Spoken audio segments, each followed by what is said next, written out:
शीख धर्माच्या सर्वोच्च अकाल तख्ताने पंजाबचे मुख्यमंत्री भगवंत मान यांना खालसा पंथ विरोधी आणि गुरुद्रोही घोषित केले। पंजाबच्या किंवा आजवरच्या इतिहासातील ही सर्वात मोठी घटना आहे। मुख्यमंत्री पदावरील व्यक्तीला थेट खालसा पंथ विरोधी घोषित केलं गेलंय, त्यामुळे पंजाबमध्ये मोठा वाद निर्माण होण्याची शक्यता आहे। पुढच्या वर्षी पंजाब राज्याच्या विधानसभा निवडणुका आहेत। त्या पार्श्वभूमीवर आम आदमी पक्षाला हा मोठा सेटबॅक असणार आहे। या निर्णयाचे राजकीय परिणाम तर आहेतच, पण पंजाबचं संपूर्ण समाजमन या शिक्षेने ढवळून निघण्याची शक्यता आहे। पण ही शिक्षा का दिली गेली आहे? मुख्यमंत्री भगवंत सिंग मान यांनी अशी कोणती कृती केली की ज्यामुळे त्यांना गुरुद्रोही ठरवलं गेलं आणि अकाल तख्तने दिलेला निर्णय याची सविस्तर माहिती आपण या व्हिडिओतून जाणून घेऊयात। नमस्कार, मी आदिती आणि तुम्ही पाहताय शिरस्ता। भगवंत सिंग मान यांना ही शिक्षा दिली जाण्याचं कारण म्हणजे एक कथित वादग्रस्त व्हिडिओ।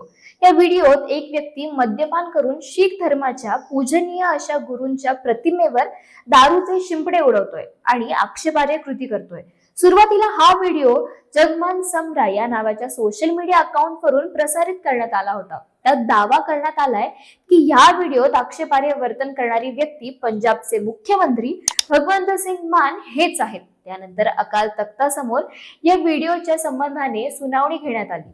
या वर्षीच्या 15 जानेवारीला सुनावणी झाली आणि त्यावेळी अकाल तख्तासमोर भगवंत मान यांनी सर्व आरोप फेटाळले। व्हिडिओ AI निर्मित असून मी असे कृत्य केलेले नाहीये असं स्पष्टीकरण त्यांनी सुनावणी दरम्यान दिलं होतं। त्यानंतर अकाल तख्तने भारत सरकारची मान्यता असलेल्या 2 फॉरेन्सिक लॅब मधून या व्हिडिओची सत्यता पडताळली। त्यातून असं निष्पन्न झालंय की व्हिडिओ AI निर्मित नसून खरा आहे।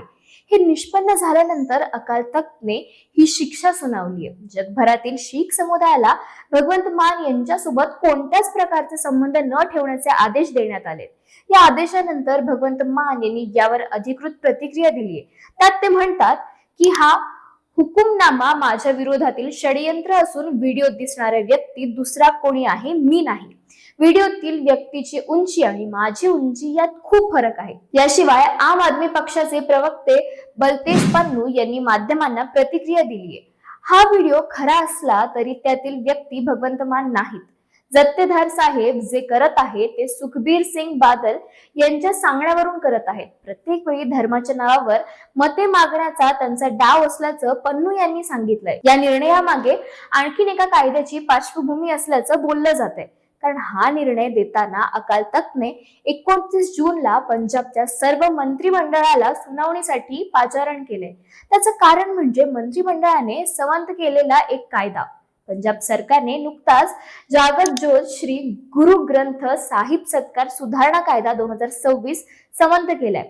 गुरु ग्रंथ साहिब सारख्या पवित्र ग्रंथाच्या अपमानासाठी या कायद्यात जन्मठेपेची तरतूद करण्यात आली आहे। मात्र कायदा करण्याआधी शीख समाज आणि शिरोमणी गुरुद्वारा प्रबंधक समितीला विचारात घेतले नसल्याचा आरोप केला जातोय।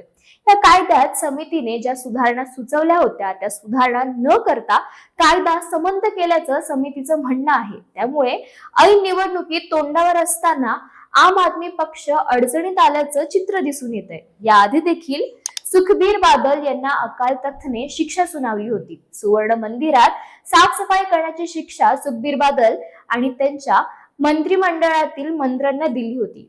धार्मिक गैरवर्तनासाठी त्यांना दोषी ठरवण्यात आलं होतं, मात्र शिक्षेचं स्वरूप सौम्य होतं। भगवंत सिंग मान यांना थेट गुरुद्रोही ठरवण्यात आलंय। आता शीख धर्मात अशी शिक्षा देण्याची काय पद्धत आहे ते पाहूयात। शीख धर्मात एकूण 5 तख्त आहेत। प्रत्येक तख्ताचे प्रमुख ज्यांना जत्तेदार असं म्हणलं जातं। कोणताच आदेश एकाच तख्ताला देता येत नाही। सर्व समितीने 5 तख्त मिळून आदेश देतात। अमृतसरचे अकाल तख्त, तख्त श्री हरिमंदिर साहिब, तख्त श्री केशगढ़ साहिब, तख्त श्री डमडम साहिब आणि नांदेडचे तख्त श्री सचखंड साहिब ही 5 तख्त आहेत। शीख धर्मात त्यांना मोठं पावित्र्याचं स्थान आहे, त्यामुळे त्यांनी दिलेल्या आदेशाचा जगभरातील शीख समाजावर परिणाम होतो।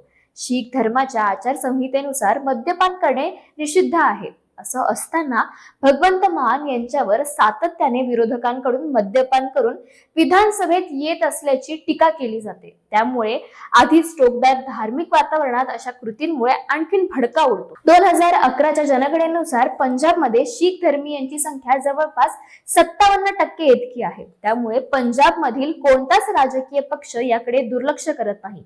सामरिक दृष्टीने विचार केल्यास पंजाब हे महत्वाचे राज्य आहे. भारतीय हवाई दल आणि सैन्य दलाचे महत्वाचे बेस कॅम्प या राज्यात आहेत. पाकिस्तानला या राज्याची सीमा भिडते. त्यामुळे अशा संवेदनशील राज्यात सामाजिक आणि राजकीय अस्थिरता ही देशाला न परवडणारी बाब आहे. अकाल तख्तचा या आदेशाबद्दल तुम्हाला काय वाटतं ते आम्हाला कमेंट करून नक्की कळवा आणि माहितीपूर्ण व्हिडिओसाठी शिरस्तला आवर्जून सबस्क्राईब करा. धन्यवाद.